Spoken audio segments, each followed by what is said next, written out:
Guten Morgen! Es ist Tag Nummer 3. Yes, und wir gehen weiter in den Seligpreisungen. Wir merken, dass Jesus wirklich unser Denken nochmal ganz neu ausrichten will anhand von seinem Königreich, von seinen Werten. Was ist wirklich erstrebenswert? Ja, und welche Menschen machen sein Königreich aus? Was ist das gute Leben? Und da haben wir uns die letzten beiden Tage schon darum bemüht, das besser zu verstehen. Heute gehen wir weiter, und zwar mit den nächsten 3 Seligpreisungen in Matthäus 5, 4 bis 6. Du kannst mal deine Bibel aufschlagen, Matthäus 5, 4 bis 6. Ich lese aus der Zürcher Bibel. Vers 4. Selig die Trauernden, sie werden getröstet werden. Selig die Gewaltlosen oder Sanftmütigen, sie werden das Land erben. Und selig die hungern und dürsten nach der Gerechtigkeit, sie werden gesättigt werden. Und Jesus, wir laden dich ein, jetzt gerade in diesem Moment, dass du zu uns sprichst, dass du unsere Ohren öffnest, sodass wir dich hören dürfen. Und das werden wir uns zu Hause machen in dieser Schrift, in deinen Worten, dass wir merken dürfen, wie der Heilige Geist diese Worte in uns verwurzelt und uns von innen nach außen verändert. Amen. Für mich geht es in diesen 3 Seligpreisungen, spricht Jesus ein bisschen etwas an. Wir haben gemerkt, Jesus sagt im vorherigen Kapitel und auch er beginnt damit, das Himmelreich ist da. Also das Himmelreich ist da in Jesus, aber auch in uns schon, das Himmelreich ist da. Das erleben wir, das erlebst du, wenn du Christ bist, Jesus nachfolgst, das Himmelreich ist da. Und trotzdem leben wir ja in einer Spannung, weil es ist auch irgendwie noch nicht ganz da. Und das ist so ein bekanntes Thema. Und ich nehme auch hier mal mit, wir haben gelernt, die Seligpreisungen sprechen immer wieder davon hier, Makarios, was ist die Position, die wir haben sollen? Und hier ist es, glaube ich, spricht Jesus mega gut über genau, was ist die Position, die wir haben sollen, gerade in dieser Spannung vom es ist bereits, aber gleichzeitig auch noch nicht. Also das Königreich Gottes ist hier, aber es ist noch nicht ganz hier. Ja. Also die komplette Vollendung des Königreichs Gottes ist eben noch nicht ganz da. Ja. Die kommt, wenn Jesus wiederkommt. Ja. Das ist dieses Spannungsfeld. Und wir leben in dieser Zwischenzeit, wo es bricht in die Welt herein, aber es ist noch nicht vollendet. Ja. Und ich glaube, Jesus spricht eben genauso in diese Situation hinein. Und das ist, ich als Pastor erlebe immer wieder, das sorgt für so viele Christen für Spannung. Ja, wie gehe ich jetzt damit um? Und Jesus nimmt genau diese wichtigen Thematiken auf. Vers 4 geht er darauf ein, okay, es ist immer noch Leid da. Vers 5 geht er darauf ein, es ist immer noch Ungerechtigkeit.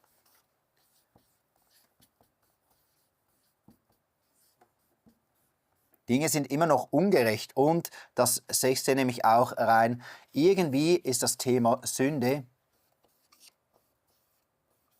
immer noch ein Thema. Und das ist mega eine Spannung, denn das sind alles Dinge, wo wir davon ausgehen, wenn wir dann einmal im Himmelreich sind, dann sind diese Dinge vorbei. Aber jetzt?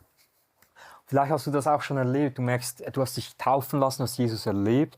Du hast dich taufen lassen und du bist jetzt Teil seiner Familie, du bist in seinem Königreich. Aber zum Beispiel Sünde, hast du gemerkt, nach deiner Taufe, es gibt immer noch Themen. Obwohl du neu gemacht bist in Jesus und einen neuen Namen bekommst und er mit dir ist und du ihn liebst, ist ja nicht nach der Taufe einfach, bei den meisten ist es nicht so, dass du einfach keine Sünde mehr in deinem Leben hast, sondern dann folgt ein Prozess und das ist genau zum Beispiel so ein Spannungsfeld. Das ist der Spannung. Also gehen wir mit diesem Blick in diese einzelnen Verse und versuchen zu verstehen, wie sollen wir uns Makarios, wie sollen wir uns positionieren? Was ist eine glückliche, eine selige Position in dieser Spannung?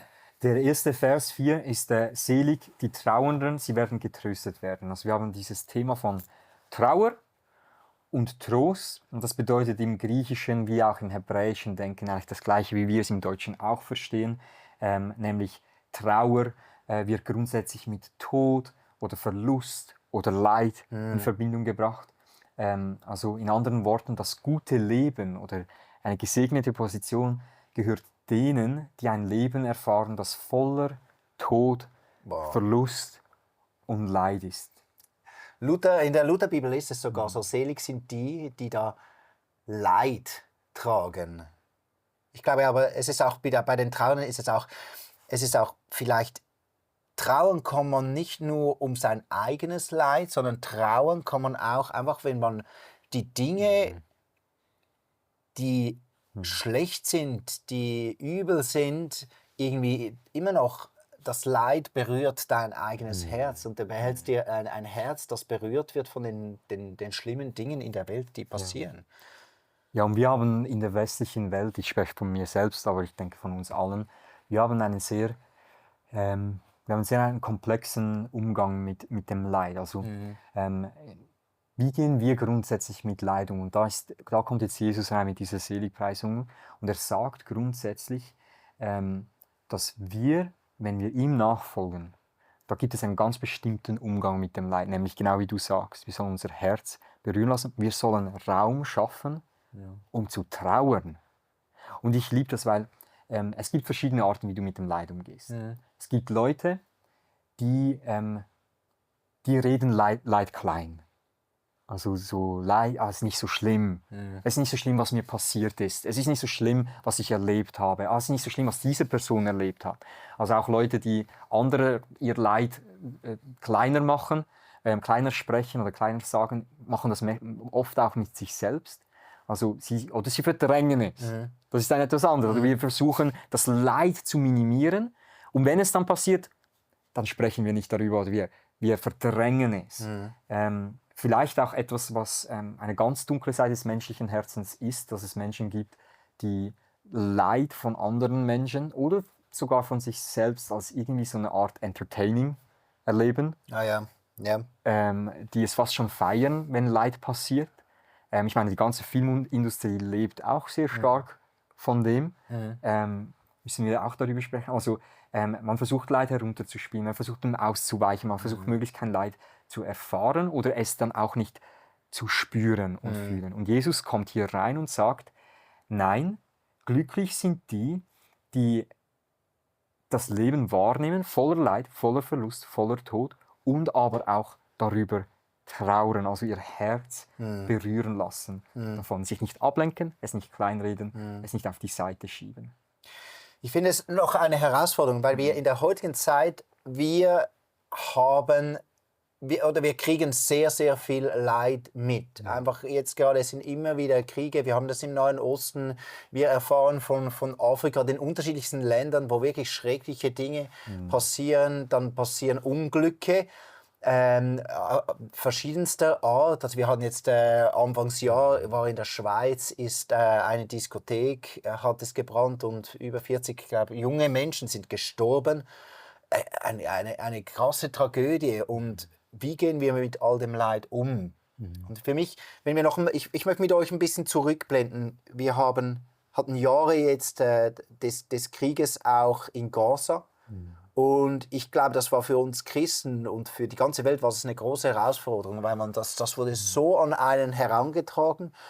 Und ich glaube, ich finde, in dem drin kann man es gut irgendwo anwenden. Ich glaube, es ist sehr wichtig und du darfst mittrauern mit der israelischen Seite, als die Geiseln da waren, als dieses Massaker am 6. Oktober stattgefunden hat und gleichzeitig auch mittrauern mit der palästinensischen Bevölkerung, die so krass leidet unter dem Krieg. Und das ist auch krass, dass das Trauern instrumentalisiert das Leid nicht für die eigene politische Meinung, sondern das Trauern ist einfach irgendwie da. Ja. Und man ist mit da und man ist betroffen und man sucht auch nicht gleich nach einer Lösung oder wen man jetzt verurteilen muss. Man ist nicht gewaltvoll, sondern man trauert einfach in dem drin und man ist da und lässt das zu und hält das aus, dass man es mitfühlt. Ja, und Jesus sagt eigentlich, Trauer ist gut für dich.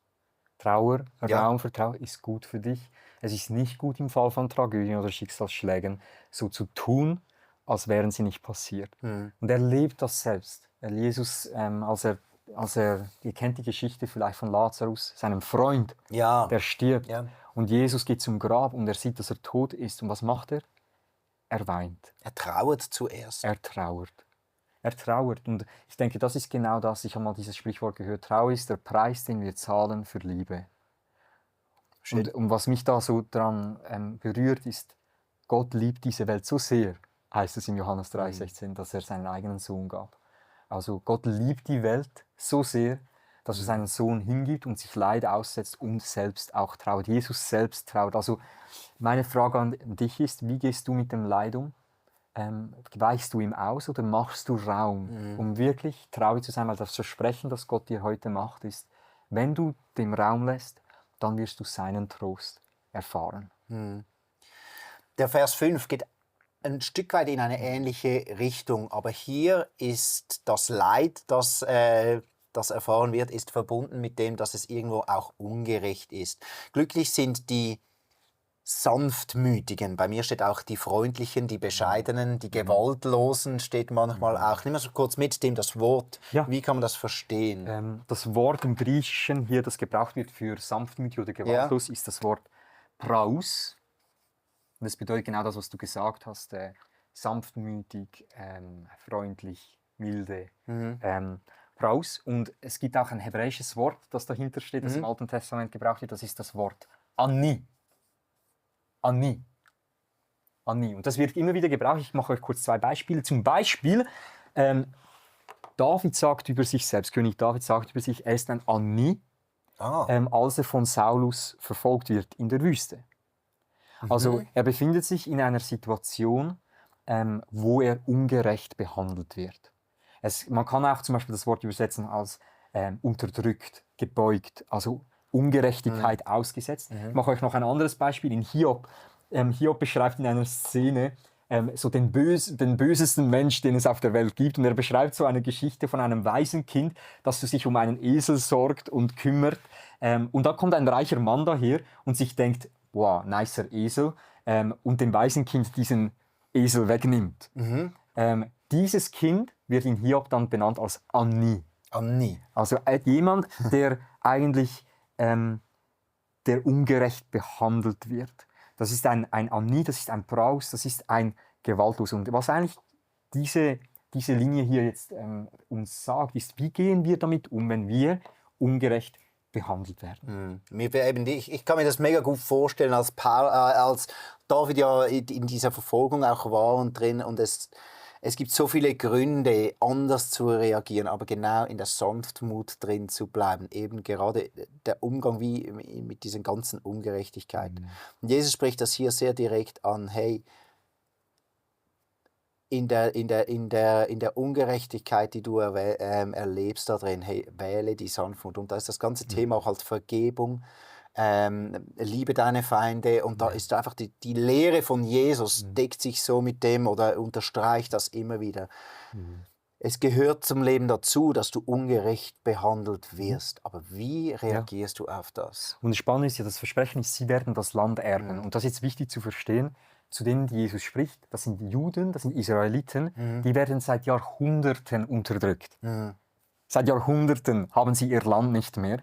Und sie sehnen sich nach diesem Moment, wo sie das Land, nämlich das heutige Israel, dass sie das zurückbekommen und darüber herrschen. Und Jesus sagt, eigentlich, wie er das bekommt, hat sehr viel damit zu tun. Also die das Land haben, sind die auf Ungerechtigkeit nicht mit Gewalt antworten. Wow, ja. Das sind die Zeloten, die kennt man, das sind die Gruppen, die sich gegen Rom auflehnen. Aber auch nicht die einfach es über sich ergehen lassen, sondern es sind die Sanftmütigen. Und ich habe hier noch einen Gedanken dazu, und zwar Aristoteles, 500 Jahre vor Christus, hat versucht zu erklären, was Sanftmut Praus, er braucht auch dieses Wort, Praus ist. Und er sagt, Praus ist eigentlich der goldene Schnitt zwischen Leichtsinn und Feigheit. Das, was in der Mitte ist. Also weder die sind zu mächtig, wir machen nichts, wir sagen nichts, wir lassen es einfach über dich ergehen, als Opfer. Ja. aber auch nicht leichtsinnig, hey, wir gehen jähzornig rein mit Gewalt, weil wir das Recht haben und uns das zurückhalten. Also leichtsinnig, Feigheit, beides nicht, sondern er sagt dann, ich lese euch das noch vor und da gehen wir in die nächste Linie, er sagt, jemand, der wirklich Praus ist derjenige, der aus den richtigen Gründen gegen die richtige Person auf die richtige Art und Weise zum richtigen Zeitpunkt und für die richtige Dauer wütend wird. Und da brauchen wir Gott. Ja. Da brauchen Ja, wir Gottes da brauchen Leitung wir und Gott. seine Führung. Ja, Amen. Gehen wir zur nächsten Linie.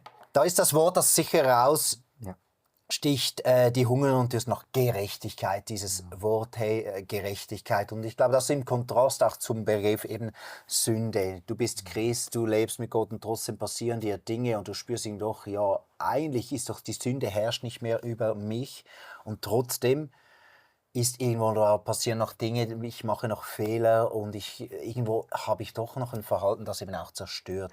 Was Sünde grundsätzlich zerstört in deinem Leben ist, ganz primär Folgendes, nämlich deine Beziehungen. Da erkennen wir immer wieder, wie sündhaftig wir sind, weil wir Konflikte haben, Streit, Eifersucht, all diese Dinge.